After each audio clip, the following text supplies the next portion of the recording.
بعدی. خب شما جناب آقای؟ من آقا نیستم.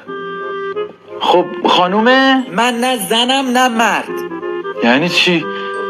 الو خدایا شما یه همچی چیزی آفریدی؟ نه میگه نه مردم نه زن.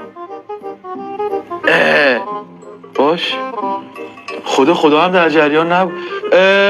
عزیزم شما برو فعلا برزخ تا همکارامون اونجا بیان برای معاینه فنی. سلام عزیزم چی شده؟ اینجا به من کلی حوری زن دادی. خب خوبه دیگه نوش جونت. مشکل چیه؟ من حوری مرد میخواستم. یعنی چی اسی؟ قربان فکر کنم رو زمین یه کشوری هست رنگ پرچمشون رنگین کمونه. آقا نمیشه که شما خودت مردی. بابا چرا نمیشه؟ الان همه رفیقای من جهنم دارن حال میکنن. سلام جانم. آقا ببخشید من 2 تا مرد میخوام 2 تا زن. چی؟ قربان ایشون اوناست که براشون فرقی نداره هر چی باشه خدا رو شکر میکنن. جانم مشکل چیه؟ آقا من پا میخوام. جان؟ پا میخوام. ایشون فوت فت